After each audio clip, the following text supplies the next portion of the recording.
Pemirsa, sebagian masyarakat sipil tidak kaget merespon putusan DKPP yang memecat Ketua KPU Hasyim Asyari. Salah satunya karena Hasyim sudah berulang kali menerima sanksi etis. Selain asusila, Hasyim diduga suka menyelewengkan kewenangan yang dimiliki atau abuse of power. Tapi mengapa baru sekarang DKPP memecat Hasyim? Bagaimana memperbaiki marwah KPU yang ibarat ikan sudah busuk di bagian kepalanya? Bersama saya Eliza Hasan, kita akan membahasnya dengan Ketua DKPP periode 2020-2022, ada Prof. Muhammad Al-Hamid, lalu kemudian Koordinator Komite Pemilih Indonesia Jerry Sumampau, serta dosen pemilu FHUI Mbak Titi Anggraini.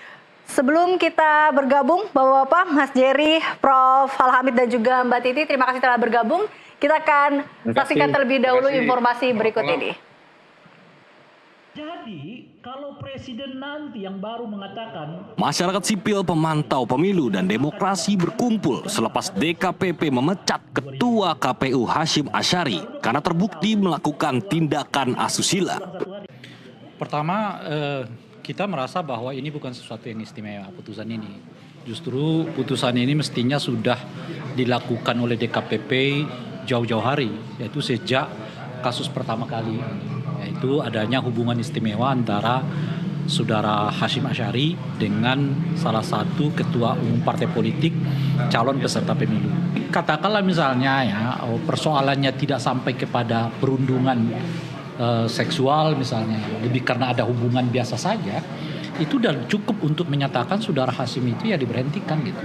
Karena ya udah 2 kali kan peringatan keras terakhir diberikan kepada beliau.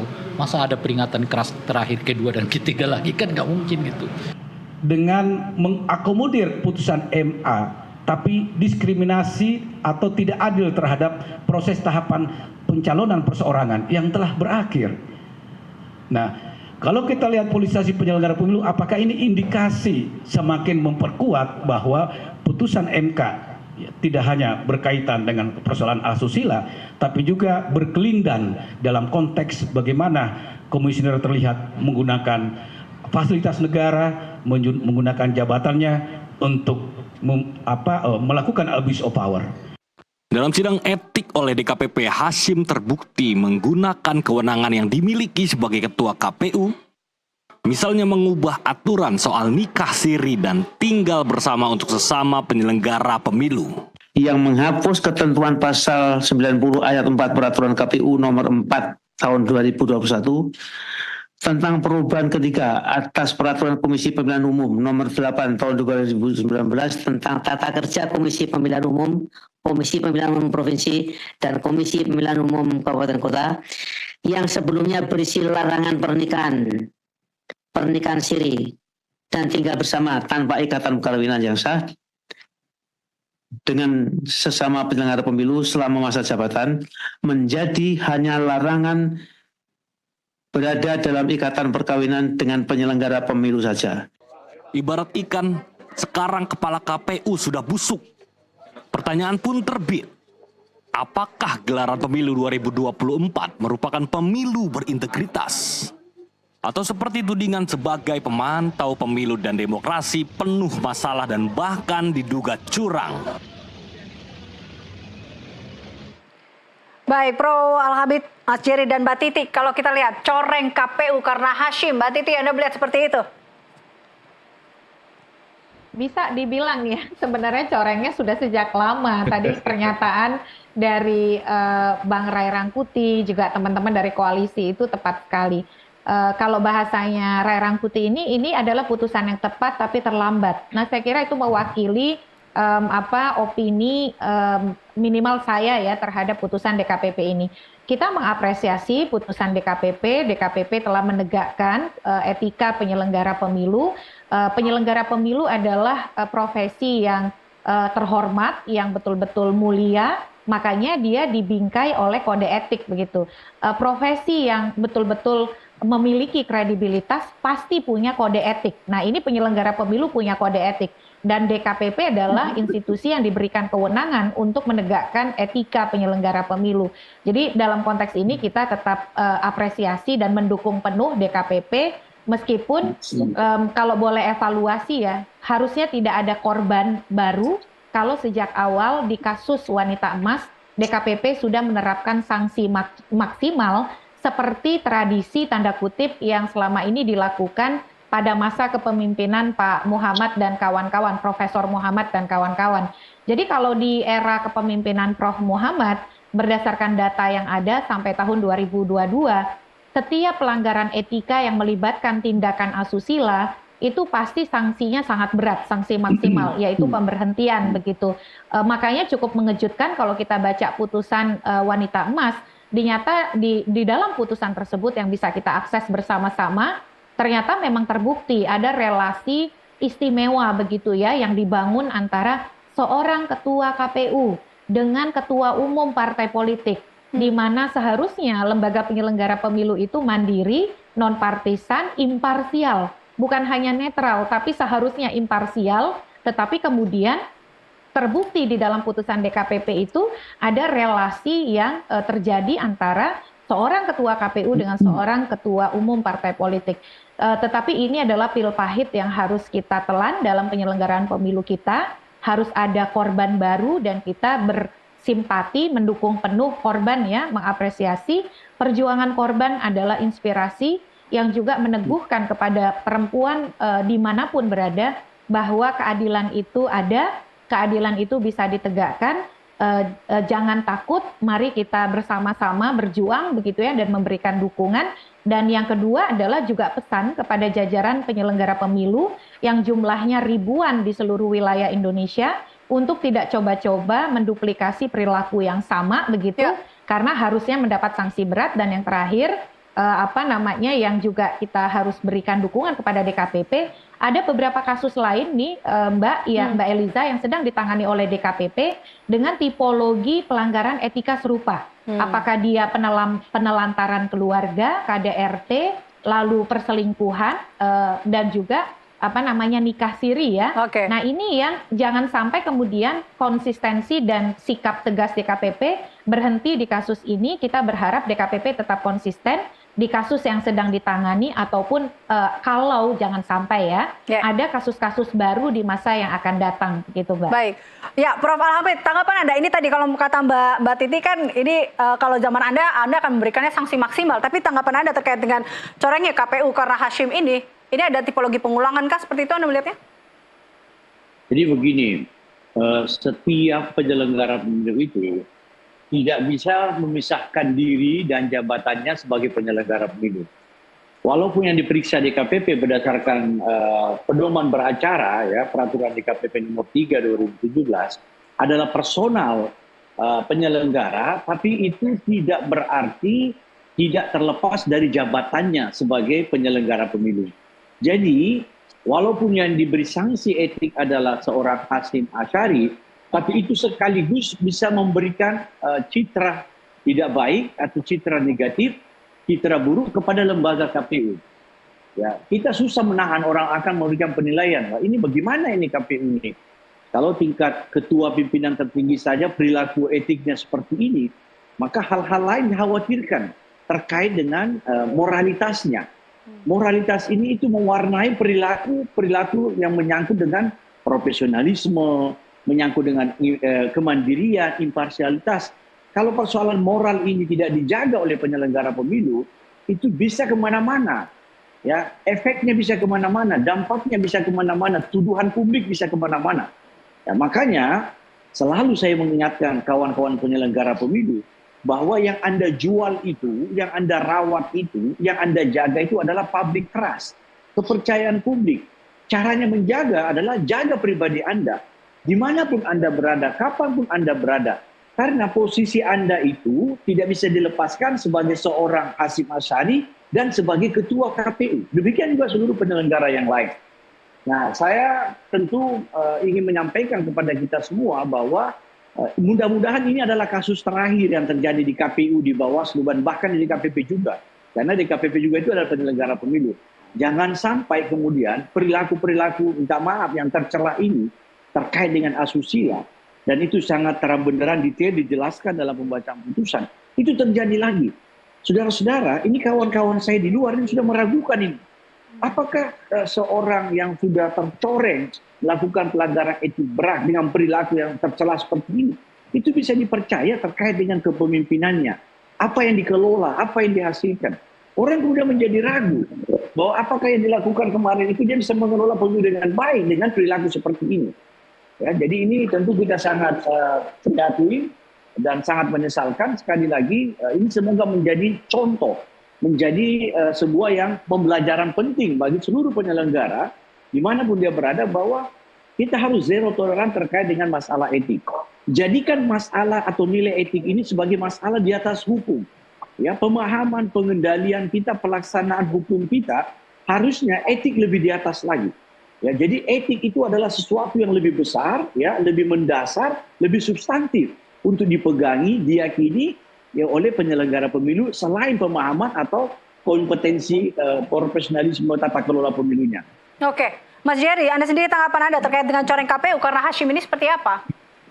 Ya, tadi kami mengatakan bahwa ini keputusan yang tepat tapi memang agak terlambat ya. Karena begini, sebetulnya soal etik itu kan paling tinggi sebagaimana tadi Prof. katakan. Karena itu ya memang pelanggaran etik, apalagi jenis pelanggaran seperti ini harus disanksi berat ya, supaya dia tidak menimbulkan akibat-akibat lanjutan. Mengapa terlambat? Karena begini, tadi Mbak Titi kemukakan bahwa kenapa harus ada korban baru DKPP mengambil sikap pemberhentian. Kan ini miris juga kita ya. Yang kedua, karena sekian lama ini menjadi presiden yang tidak baik ya. Jadi teladan yang tidak baik di kalangan penyelenggara pemilu di daerah, khususnya tentu di jajaran KPU. Ada contoh yang tidak baik yang kemudian dilegitimasi oleh putusan DKPP dalam kasus wanita emas ya, yang tidak memberi sanksi yang paling berat. Nah, yang ketiga, sebetulnya sejak awal kita melihat perilaku ketua KPU ini juga menyandra komisioner yang lain, sehingga mereka mau tidak mau atas nama solidaritas anggota KPU itu tidak mau berkata apa-apa terkait dengan ini. Bahkan yang paling miris disebut dalam putusan DKPP ini, ada peraturan baru, peraturan KPU nomor 2 tahun 2022 yang mengubah, ini kan mengubah dari peraturan sebelumnya. Artinya apa? Dikasih boleh, ya. Jadi ini yang kita bilang dia mengsandra penyelenggara pemilu yang lain, termasuk para komisioner KPU yang ada di Mamuju untuk seolah-olah mengiyakan perilaku-perilaku yang dilakukan oleh ketua, yang saya kira mereka tidak mungkin tidak tahu. Nah, saya juga agak miris kalau lihat ya, setelah putusan kemarin kan mereka bikin konferensi pers. Ini kan kasus personal ya. Tapi yang hadir dalam konferensi pers itu adalah hampir semua anggota KPU. Malah gembira-gembira mereka berada di situ bersama-sama dengan ketua. Ini juga sudah merupakan, menurut saya dari sisi ini kita bisa melihat standar etik komisioner ya, baik di tingkat pusat maupun di tingkat daerah, itu mengalami degradasi, mengalami penurunan yang cukup signifikan. Makanya banyak hal mereka nggak sensitif dengan soal etik ya. Misalnya kemarin ada teguran DPR soal rumah jabatan sudah dibiayai negara dengan sangat mahal gitu ya, dibuat bagus tapi tidak dipakai, malah tinggal di apartemen. Ini mungkin secara hukum tidak merupakan sebuah pelanggaran, masuk kasus pemborosan. Tapi kan soal etik juga. Gitu ya. Jadi yang mau saya katakan, kenapa terlambat itu karena ini sudah sekian lama menjadi contoh. Dan bisa jadi sebuah pola yang baku di KPU. Kalau terus-menerus ini tidak ada intervensi apa-apa. Nah, karena itu ya bagaimanapun kita mau melakukan pilkada sekarang ya. Karena itu putusan DKPP ini kita anggap oke ya, dia harus dihentikan. Tidak ada cara lain menghentikan selain DKPP gitu ya. Karena kan hanya 3 anggota KPU itu berhenti ya, kalau dia diberhentikan di DKPP dia berhalangan tetap atau kena kasus pidana. Jadi ini masuk kategori, satu kategori pemberhentian supaya dia tidak lagi merembet kemana-mana, tidak ada korban baru, lalu tidak menyandra komisioner KPU dan institusi KPU untuk perilaku etik yang baik. Ya. Nah ini yang paling penting dalam konteks pilkada.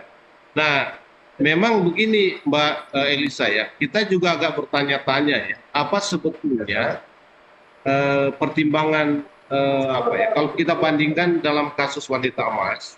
Sebetulnya kan kasus wanita emas itu kuat, jauh lebih kuat, karena ada banyak unsur di sana. Meskipun di kasus kasus yang ini juga ada banyak unsur. Tapi yang mau saya katakan, ini juga sebetulnya kritik terhadap DKPP. Apa pertimbangan dulu, lalu sanksi pemberhentian itu tidak dilakukan. Nah, kami kan menilai ada faktor-faktor politik yang disinyalir itu adalah kasus-kasus seperti itu juga dijadikan bahan oleh para pihak yang punya kepentingan di KPU, khususnya mereka yang ada atau memegang kekuasaan, untuk mengendalikan KPU dengan menyandra mereka dengan kasus-kasus seperti ini. Nah, tadi saya bilang yang tersandra tidak hanya ketua KPU, tapi juga komisioner yang lain dan institusi KPU secara menyeluruh, mulai dari tingkat pusat sampai ke tingkat kabupaten kota. Karena itu praktek penyelenggaraan pemilu yang lalu itu banyak sekali hal-hal yang sebetulnya oleh KPU sendiri tidak mau dilakukan, tapi terpaksa harus mereka lakukan karena perintah-perintah secara struktural yang dilakukan. Nah, kami merasa atau mensinyalir bahwa kasus-kasus yang menimpa ketua KPU atau komisioner KPU di tingkat pusat yang mungkin belum terungkap ya, itu menjadi bahan untuk menyandra, ya. Karena itu dalam diskusi kami bilang tadi, ketua KPU berhasil dalam tanda kutip karena berhasil mengantarkan orang-orang atau kelompok-kelompok yang punya kepentingan untuk jadi dan terpilih di pemilu 2024 yang lalu. Tetapi karena dianggap sudah nggak bisa digunakan kata-kata dalam tanda petik ya, kemudian sekarang diberhentikan dan dipecat. Nah ini juga penting untuk jadi catatan supaya putusan-putusan itu memang murni melihat substansi persoalan, supaya dia tidak punya efek lain kemana-mana. Dan yang paling penting adalah orang tidak curiga juga dengan putusan-putusan itu ada dimensi-dimensi pengaruh politik yang cukup kuat, sehingga ya ada peringatan keras dan sekarang ada pemberhentian tetap. Baik. Nah ke depan saya kira kita harus terus mendorong dan mengkritisi supaya putusan-putusan yang lebih tegas terhadap pelanggaran-pelanggaran etik ya, khususnya yang berkaitan dengan pelanggaran asusila, itu memang harus tegas dia. Dan sebetulnya ada presiden dan contoh di masa Prof. Muhammad menjadi anggota atau menjadi komisioner DKPP ketika itu. Jadi ada banyak contoh yang sekarang menurut kami itu mengalami penurunan yang signifikan ya, baik di tingkat penyelenggara karena juga presiden yang ada di penegak hukum etik seperti DKPP. Baik, dengan tadi kalau kita lihat corengnya KPU karena Hashim ini tadi kan dikatakan adanya beberapa yang akhirnya efek atau membuat dampak tersendiri ke beberapa pihak. Nah kita akan bahasnya tentunya lebih lanjut lagi, Prof. Alhamid, Mas Jede dan juga Mbak Titi, dan pemirsa kami akan kembali usai jeda, tetaplah bersama kami.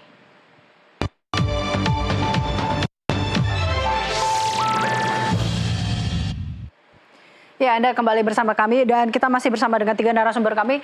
Tadi kalau kita lihat terkait dengan dampaknya atau yang memang menarik juga terkait dengan hal ini yaitu abuse of power. Apakah memang tadi sempat dikatakan Hashim sengaja mengubah terkait dengan PKPU yang dalam hal ini terkait soal larangan pernikahan demi keperluan pribadinya. Lalu kemudian ada, saya mengambil kata dari Mas Jerry di sini, ada alih-alih terlihat solid para komisionernya, tetapi mungkin itu adanya tersandranya di sini. Apakah itu karena adanya abuse of power ini? Tapi saya pikir kita lihat terlebih dahulu terkait tadi perubahan PKPU di sini. Ya. Iya. Gimana Mbak? Oh ini. Ya. Oke.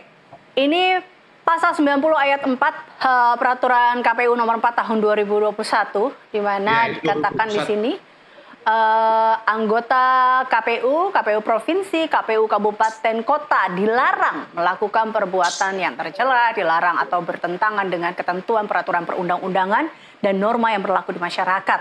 Lalu kemudian melakukan pernikahan dengan sesama penyelenggara pemilu selama masa jabatan. Lalu kemudian dikatakan juga di sini anggota KPU, KPU provinsi, KPU kabupaten kota dilarang melakukan pernikahan siri dan tinggal bersama tanpa ikatan perkawinan yang sah dan melakukan perbuatan korupsi, kolusi dan nepotisme dalam penyelenggaraan pemilu dan pemilihan. Nah, ini kan kemudian diubah seperti itu. Nah, ini tanggapan Anda, Mbak Titi. Mbak Titi nampaknya audionya masih di mute. Jadi ya Mbak Eliza, yang diubah itu bukan larangan untuk menikah dengan sesama penyelenggara. Kalau larangan untuk menikah dengan sesama penyelenggara itu sudah ada di dalam Undang-Undang Pemilu kita, Undang-Undang Nomor 7 Tahun 2017. Jadi salah satu syarat untuk menjadi penyelenggara pemilu adalah tidak sedang berada dalam hubungan pernikahan dengan sesama penyelenggara. Yang diubah oleh KPU yang sekarang di bawah kepemimpinan Hashim, larangan untuk menikah siri dan juga untuk tinggal serumah tanpa hubungan nikah. Nah, jadi itu yang dihapus. Dan itu ada dalam keterangan putusan. Ternyata di dalam putusan disebutkan oleh salah satu komisioner, Betty Epsilon Idrus, itu disepakati perubahan atau penghapusan larangan nikah siri dan tinggal serumah tanpa hubungan nikah itu oleh seluruh anggota KPU tanpa perdebatan. Jadi satu kelembagaan ini, para komisionernya itu solid di dalam mengubah peraturan KPU tadi.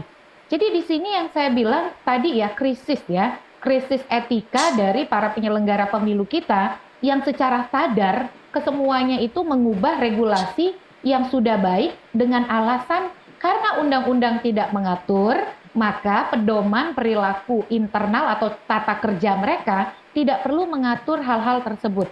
Padahal kalau kita perhatikan beberapa peristiwa kekerasan terhadap perempuan itu berbasis tadi relasi nikah siri karena ingin menutupi poligami dan lain sebagainya, maka melakukan pernikahan siri yang itu biasanya membawa ekses pada penyimpangan-penyimpangan jabatan yang lainnya dan punya potensi untuk penyalahgunaan kewenangan, jabatan, dan bahkan anggaran.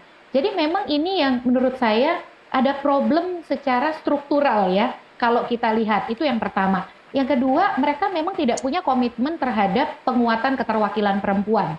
Kalau tadi kan terkait dengan perlindungan terhadap hak-hak perempuan dan mencegah situasi kekerasan terhadap perempuan. Nah, yang kedua, soal misalnya pasal tentang keterwakilan perempuan. Bagaimana Mahkamah Agung sudah memutuskan putusan nomor 24 tahun 2023, KPU ini melanggar Undang-Undang Pemilu tentang pencalonan keterwakilan perempuan di pemilu DPR dan DPRD. Sampai akhirnya hasil pemilu di DPRD Dapil 6 Gorontalo itu dibatalkan oleh Mahkamah Konstitusi. Karena kenapa? Karena KPU-nya melanggar Undang-Undang Pemilu yang harusnya caleg itu, daftar caleg memuat keterwakilan perempuan paling sedikit 30%, oleh KPU disimpangi sehingga ada banyak daftar caleg yang keterwakilan perempuannya kurang dari 30%. Nah, jadi dari sini saja saya menilai memang ada problem komitmen pada keterwakilan perempuan, pada inklusivitas dan penghormatan pada hak-hak perempuan, baik dari sisi personel ataupun dari sisi struktural kelembagaan KPU. Dan ini memang sangat memprihatinkan ya Mbak ya. Jadi saya mendorong kita semua meminta kembali KPU untuk menegakkan nilai-nilai yang sebenarnya legacy atau warisan baik dari kepemimpinan sebelumnya begitu. Oke, terkait dengan abuse of power ini, saya mungkin ke Prof. Al-Habib sendiri. Dari pengalaman Anda seperti apa sebenarnya Prof? Ya, jadi ada potensi abuse of power ini disebabkan karena penyelenggara pemilu itu tidak menjaga nilai-nilai etik tadi. Kalau secara hukum formal itu mungkin sulit kita menemukan adanya pelanggaran. Mereka akan berdalih bahwa saya tidak melanggar hukum. Ya, sebagaimana disampaikan Mbak Titi tadi sama Bang Jerry tadi. Kadang kita sering mendengar alasan-alasan pembelaan penyelenggara bahwa saya ini tidak melanggar hukum. Padahal seharusnya pelanggaran hukum itu, oke, kita menghargai kalau dia melakukan penegakan hukum yang baik, tegas, ya, sesuai dengan amanat undang-undang. Tapi jauh lebih penting juga bahwa tidak melanggar hukum dan tidak melanggar etik. Karena kalau hanya berdasarkan hukum formal, ya boleh jadi mungkin itu tidak melanggar hukum, tapi kemudian persoalan-persoalan etik, nilai-nilai kepatutan itu kadang-kadang tidak diindahkan. Jadi orang kalau sudah mengabaikan nilai-nilai etik, Mbak, itu ada potensi melakukan abuse of power. Ya, tentu ini akan menjadi sebuah penelusuran lagi yang harus kita pastikan lagi bahwa pelanggaran hukum itu biasanya disertai dengan pelanggaran etik. Ya, jadi tentu sekali lagi kita sangat menyayangkan kalau penyelenggara pemilu semata-mata hanya mengindahkan hukum-hukum pemilu, aturan-aturan pemilu, tapi kemudian tidak mengindahkan kode etik.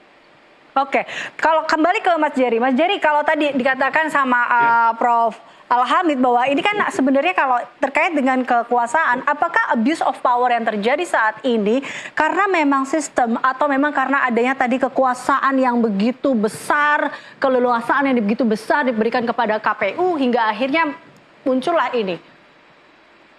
Ya, saya kira dalam dua kasus yang menimpa kedua KPU ya, dalam kasus asusila, itu juga ada abuse of power, yaitu kan sebetulnya dalam kasus terakhir itu PPLN itu ya memang semacam tersandra juga karena posisinya sebagai ketua KPU, lalu juga diiming-imingi dengan berbagai macam materi dan fasilitas. Nah, jadi menurut saya juga begini, ada penyalahgunaan ada penggunaan fasilitas negara yang sebetulnya juga terjadi dalam kasus ini kan. Beberapa kali kemudian terbang-terbang ke luar negeri ya. Jadi ini juga jadi catatan kita ya. Kan penyelenggara pemilu KPU dan Bawaslu ini adalah mereka yang dalam sejarah penyelenggara pemilu kayaknya paling banyak rekodnya untuk bepergian ke luar negeri. Nah, termasuk ketua, gitu ya. Sekarang ini banyak meskipun kasus itu tidak terungkap. Kita dapat banyak kabar, misalnya imigrasi itu sudah melarang penyelenggara pemilu itu untuk keluar negeri, karena di 1 tahun terakhir ini, sejak tahun lalu sampai sekarang, itu terlalu banyak, hampir 100 kali.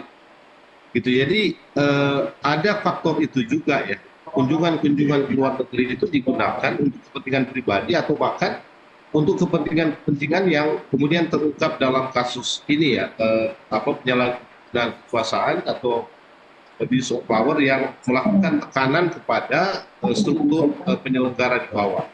Nah, di samping itu yang menarik juga ada dimensi korupsi juga sebetulnya, karena ada uang negara digunakan untuk kepentingan pribadi. Misalnya dalam temuan DKPP itu kan ada sewa apartemen selama 1 bulan yang nilai sewanya itu besar sekali. Ya, misalnya yang seperti itu juga masuk kategori pelanggaran yang menggunakan kekuasaannya. Kita belum tahu siapa yang bayar. Nah, tetapi yang paling penting saya kira kasus-kasus seperti ini ya, karena mungkin kolektivitas komisionernya ini membuat memang standar-standar norma etik, moral dan prinsip itu menjadi sangat longgar di KPU. Nah, kita nggak tahu ya Mbak Titi ya, apakah memang pengakuan komisioner KPU termasuk teman kita yang perempuan di KPU di persidangan DKPP itu betul-betul berdasarkan hati atau memang terpaksa untuk solidar terhadap ketua. Nah, artinya kan begini, kita akan lihat kalau memang betul pengakuan itu berdasarkan hati ya, bahwa itu disepakati secara bulat ya, bukan atas dasar tekanan atau atas dasar tersandra oleh kasus-kasus ketua. Semestinya setelah ini mereka rubah PKPU-nya. Kan gitu, dirubah aja PKPU-nya. Rubah kemana? Dikembalikan aja seperti dulu. Artinya ini untuk mengukur komitmen KPU terhadap standar-standar etik ya, yang mereka berlakukan baik secara pribadi maupun secara kelembagaan. Nah, ini juga bagian yang menurut saya harus kita tuntut ya. Nah, karena menurut saya apa yang tadi Prof. Muhammad kemukakan, semakin nilai etik itu longgar, penggunaan kekuasaan untuk kepentingan pribadi itu akan makin terbuka ruangnya, ya. Akan makin besar kemungkinan untuk itu dilakukan. Karena itu sebetulnya dengan kasus ini, salah satu yang harus di follow up KPU itu tidak hanya mengganti Hasim dan mengganti ketua, gitu ya, tapi juga mereview kembali atau mengevaluasi kembali peraturan-peraturan KPU yang berkaitan dengan standar-standar etik sebagai penyelenggara pemilu. Nah ini yang penting, karena itu ini untuk mengukur komitmen teman-teman lain. Kalau kita berasumsi bahwa mereka tersandra oleh perilaku tidak etis yang selama ini dilakukan oleh ketua, sehingga kemudian mereka mentoleransi perubahan regulasi atau bahkan praktek-praktek pelanggaran etika yang terkait dengan asusila yang terjadi di penyelenggara pemilu KPU, khususnya di tingkat provinsi dan kabupaten kota. Kan kita nggak tahu, mungkin juga ada banyak kasus yang oleh KPU RI itu ya dianggap sebagai bukan sesuatu yang penting, ya, bukan sebuah pelanggaran etik, karena ada peraturan yang mereka buat di tahun 2022 yang mengubah sebetulnya atau membuat standar etik penyelenggara pemilu KPU-nya itu menjadi longgar. Artinya ruang itu mereka buka, bukan mereka kunci tapi mereka buka. Sehingga saya kira mungkin juga perubahan itu bisa saja terkait dengan memang perilaku pelanggaran etik ini sudah terjadi sebelumnya mungkin oleh ketua KPU. Sehingga di tahun 2022 itu harus disesuaikan, harus menyesuaikan dengan perilaku yang tidak baik. Nah ini yang keliru kan cara memahaminya. Baik, tapi kalau saya kembali ke Mbak Titi. Mbak Titi kan kalau kita berbicara abuse of power ini kan ada dalam konteks kita bilang mungkin satu kepribadiannya atau dulu adanya kesempatan, sistem ataupun juga kekuasaan. Tapi di sini juga ada pengawasan dan juga kewenangan di sini. Artinya apakah memang harus ada sistem di sini yang memang atau pengawasan di sini yang tidak berjalankah atau seperti apa sebenarnya? Ini pertanyaan yang luar biasa ya Mbak Eliza. Saya ingin menyambung sedikit dari Bang Jerry tadi. Soal misalnya komisioner atau kolega lain tersandera. Pertanyaannya, kepemimpinan KPU itu kan kolektif kolegial ya. Ada 7 anggota KPU. Kenapa 6 yang lain bisa sampai tersandera? Ada kekuatan besar apa di belakang yang 1 orang ini? Padahal sebagai ketua memang dia adalah simbol lembaga. Tapi haknya, kewajibannya, kewenangannya sebenarnya sama saja begitu ya. Apalagi kalau 6 versus 1 itu kan sebenarnya otomatis yang mayoritas begitu ya yang akan menentukan. Jangan-jangan memang ada problem struktural yang kemudian membuat tadi ya narasi tersandera itu karena ada kekuatan besar yang mungkin itu juga berpengaruh dan membuat yang 6 ini juga menjadi tersandera. Dan apakah akan terkonfirmasi jawabannya atau situasinya? Tentu kita lihat dari setelah tidak lagi ada kepemimpinan Hasyim Asyari. Saya ingin sedikit mengkoreksi, merefleksi kembali ya. Tata kelola organisasi KPU ini juga makin ke sini makin tidak ala sipil dan tidak egaliter, tidak setara. Misalnya saja orientasi tugasnya menggunakan pendekatan-pendekatan militeristik. Orientasi tugas penyelenggara pemilu dilakukan di Rindam Jaya misalnya. Nah ini kan aneh begitu, padahal dari sisi penguatan kapasitas, mereka itu kan penyelenggara pemilu yang mestinya punya kapasitas elektoral yang baik. Itu dan kita lihat tampilan kelembagaan KPU sekarang itu lebih mengedepankan simbol-simbol ala militeristik gitu. Ini juga menurut saya perlu evaluasi. Apakah ini pengaruh seorang individu ketua? Ataukah ini memang tipologi kepemimpinan dan tata kelola organisasi yang disepakati semua? Kalau memang ada situasi tersandera seperti yang tadi dirasakan, ya inilah momentum pembebasan yang lain begitu ya. Ketika ada satu kekuatan yang dominan sebenarnya dari tadi yang prioritas, tapi kemudian mendominasi tidak ada lagi di sana. Ini kan saat bagi yang 6 lain untuk merevitalisasi, mereformasi dan merekonstruksi tata kelola kelembagaan KPU. Itu yang pertama. Yang kedua, saya setuju tuh Mbak, KPU perlu belajar pada Bawaslu ya. Bawaslu itu melakukan Memorandum of Understanding, nota kesepahaman dengan Komnas Perempuan untuk kemudian melakukan evaluasi pencermatan terhadap mekanisme prosedur dan tata kerja internal supaya tidak terjadi relasi kuasa. Nah kita masih menunggu nih karena kan baru saja MOU-nya, output-nya tentu saja kita belum tahu. Dan KPU menurut saya harus melakukan hal yang sama. Saya tidak yakin, saya setuju dengan Bang Jerry. Saya tidak yakin kok koleganya tidak tahu dengan perbuatan yang bersangkutan.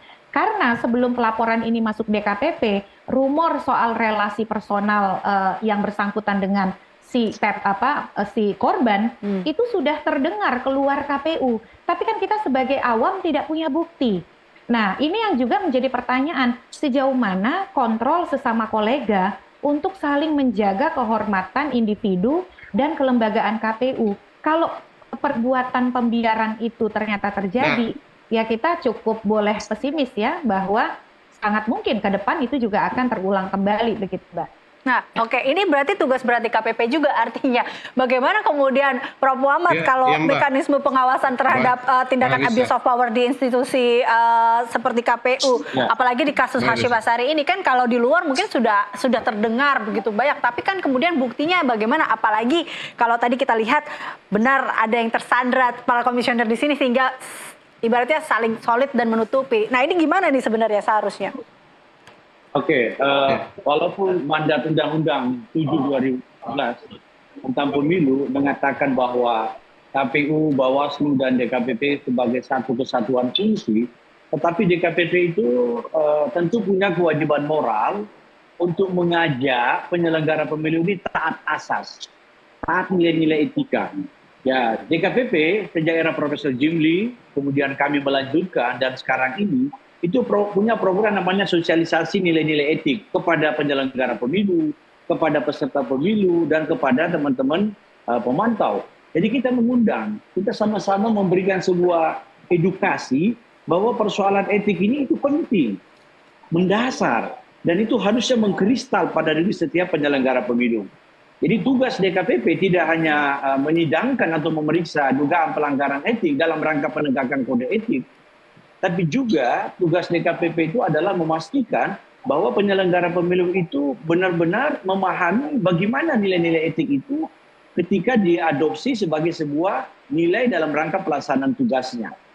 Nah, DKPP memang peradilan pasif ya. Kita tidak bisa berharap banyak karena format undang-undang kita tidak memberikan ruang atau tidak memberikan kewenangan kepada DKPP untuk menjadi sebuah peradilan aktif. Misalnya ada laporan lisan misalnya. Walaupun itu sudah sangat istilahnya Mbak Titi tadi sudah sangat terasa rumorsnya, tapi kalau tidak dilakukan pelaporan formal ke DKPP, itu juga tidak bisa dilakukan pemeriksaan. Karena ada proses verifikasi formil dan material. Jadi poin saya, secara internal KPU, Bawaslu harus membangun yang namanya pengendalian internal terkait dengan bagaimana nilai etik ini. Ya. Tapi jauh lebih penting adalah publik. Ya, tegur sapa, perhatian dari teman-teman NGO seperti Bang Jerry, Mbak Titi, dan semuanya, kita semua, termasuk perguruan tinggi, itu lebih penting juga untuk menjadi kontrol atau mengingatkan KPU, Bawaslu, dan DKPP agar senantiasa menjadikan nilai etik dan moral itu sebagai bagian yang tidak terlepas dalam pelaksanaan tugasnya. Oke, baik. Prof. Muhammad, Mas Jerry, dan Mbak Titi, kita jeda kembali. Saya ingin tanya juga bagaimana tentunya ini akan berpengaruh terhadap kredibilitas dan integritas tahapan pemilu selanjutnya. Kita masih akan kembali pemirsa, saat lagi tetaplah bersama kami.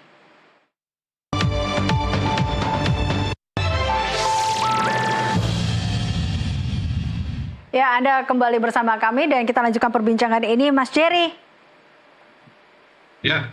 Mas Jerry, ini kan spekulasi di luar sana kan muncul kata seperti tugas dan misi sudah selesai maka misi berhasil, dan Anda juga barusan melakukan terkait dengan pembicaraan topik perbincangan terkait setelah berhasil lalu dipecat. Ini maksudnya apa, Mas Jerry?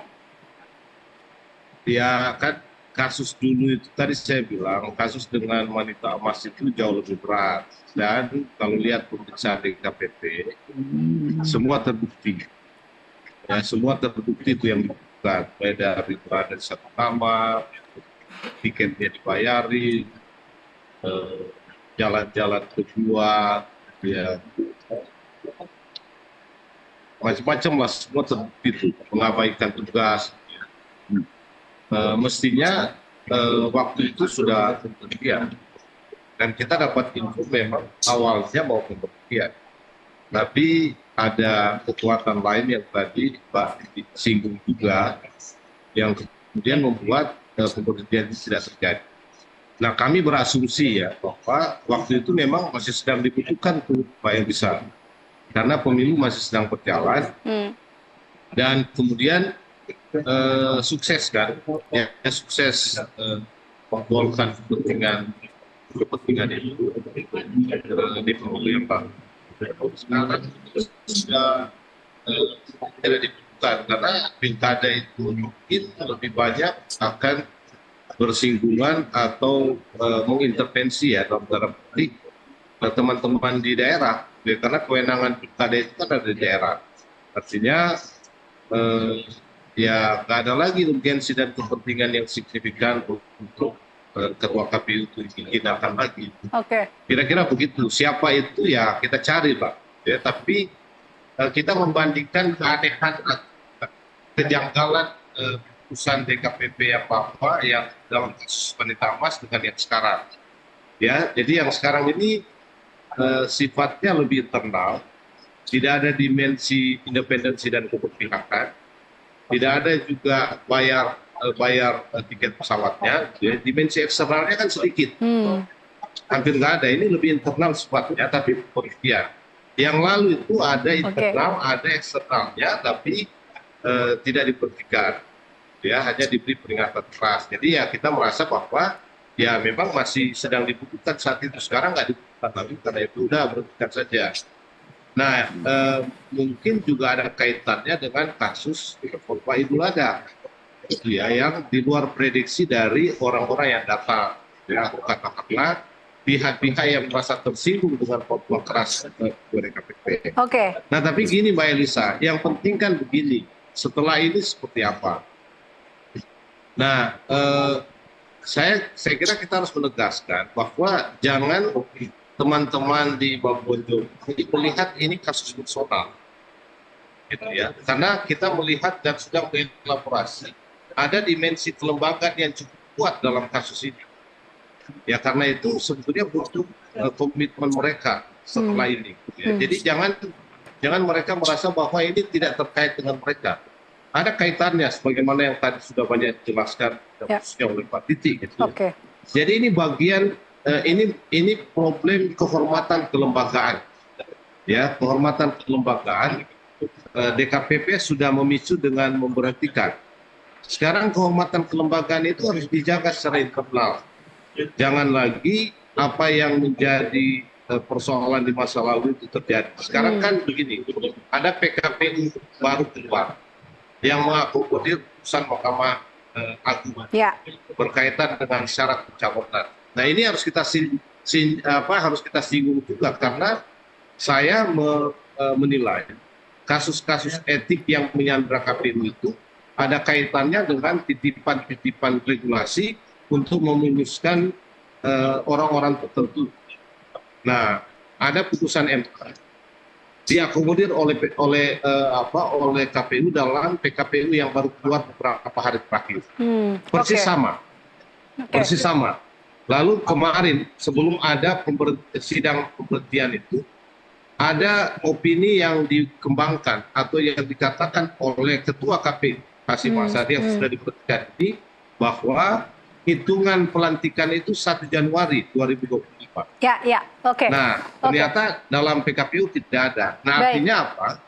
Ini harus ditegaskan lagi oleh teman-teman komisioner yang sekarang masih tersisa, gitu ya. Jangan kemudian mengikuti pola lama yang gampang sekali diintervensi, kemudian dimasukkan begitu saja tanpa ada kepastian. Kan tidak ada kepastian, karena pasal 15 dalam peraturan KPU yang baru itu tidak menyebut kapan persisnya.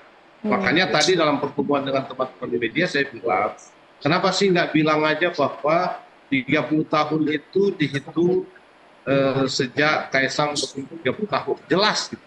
Itu kan lebih pasti. Supaya kita tidak berdebat tentang ketidakpastian. Kapan sebetulnya pelantikan itu harus kita jadwalkan. Jadi bagi saya ini penting jadi catatan supaya tidak diulangi oleh teman-teman yang lain. Terima kasih. Baik, Mbak Titi, tanggapan Anda terkait dengan kontroversi atau PKPU kontroversi ini? Ya, saya setuju ya tadi dengan Bang Jerry bahwa peraturan KPU itu juga unik tuh, terbitnya sehari atau dirilisnya sehari sebelum tanggal 3 Juli ya. Dan tanpa konsultasi dengan pembentuk undang-undang. Jadi di dalam Undang-Undang Pilkada disebutkan bahwa peraturan KPU tentang tahapan itu wajib dikonsultasikan, walaupun kemudian kesimpulan dari rapat konsultasi tidak mengikat KPU. Jadi peraturan KPU yang diterbitkan khusus untuk tadi usia, penentuan pemenuhan syarat usia, tentu akan berpotensi menimbulkan keberatan ya. Dan mudah-mudahan itu bisa dikoreksi dengan adanya uji materi ke Mahkamah Konstitusi yang dilakukan oleh 2 orang mahasiswa dari UIN Jakarta dan Podomoro University yang meminta bahwa tafsir syarat calon itu ya sebagai calon yang ditetapkan ketika yang dihitung ketika dia ditetapkan sebagai pasangan calon oleh KPU, bukan syarat sebagai calon terpilih begitu. Nah, jadi memang ini yang saya mengamini apa yang disampaikan oleh Bang Jerry tadi. Jadinya kita ini sulit betul-betul meyakini ya bahwa aturan itu betul-betul aturan yang dibangun atas fondasi demokrasi, bukan bukan aturan yang pesanan atau memuluskan kepentingan-kepentingan parsial. Dan ini menurut saya serangan yang sangat berbahaya bagi penyelenggaraan pemilu ketika orang tidak lagi meyakini kerangka hukum pemilunya adalah kerangka hukum pemilu yang demokratis itu. Baik, Prof. Muhammad silakan. Ya, jadi saya sudah sampaikan di beberapa kesempatan bahwa negara kita ini sudah bertransformasi dari negara hukum menjadi negara kekuasaan. Putusan-putusan peradilan kita itu sangat terang benderang, tanpa perlu kacamata, sudah terlihat sekali bagaimana intervensi politik di dalamnya. Dan bagi KPU tidak ada pilihan, ya, dia harus melaksanakan putusan peradilan. Karena KPU dan Bawaslu itu adalah implementator terhadap putusan yang dimana putusan Mahkamah Agung, putusan Mahkamah Konstitusi itu derajatnya, sifatnya juga final mengikat bagi KPU. Jadi kalau kita misalnya mau mengkritik KPU, tentu kita harus lihat bahwa apa yang dilakukan oleh KPU itu buah daripada proses-proses peradilan atau putusan peradilan yang memang sudah menurut saya sudah terkontaminasi dengan kepentingan-kepentingan politik, dengan arsiran-arsiran politik dari kepentingan elit-elit politik tertentu. Tapi kita tidak boleh pesimis, kita tidak boleh apatis. Ini harus terus kita ingatkan, terus harus kita sadarkan kepada penyelenggara KPU bahwa Anda punya satu sifat yang sangat penting, yaitu kemandirian. Kalau Anda merasa bahwa putusan peradilan itu tidak sejalan dengan apa yang menjadi substansi undang-undang, harusnya dia berani untuk tidak mengikuti putusan yang tidak sejalan tersebut. Baik, Prof. Muhammad, Mas Jerry Batiti, tentunya terima kasih. Kita berharap bahwa Hasyim dalam hal ini, Hasyim telah mencoreng KPU, tapi jangan sampai ini pun mencoreng kredibilitas dan integritas dari jalannya tahapan pemilu 2024. Kita harap ini berjalan dengan sukses dan lewat sudah dan lebih bagus lagi ke depannya. Terima kasih sekali lagi kepada seluruh narasumber. Dan pemirsa, demikian dialog NTV Prime kali ini, dan saya Eliza Hasan mewakili rekan Patricia Mapelye dan kerabat kerja yang bertugas undur diri. Terima kasih dan sampai jumpa.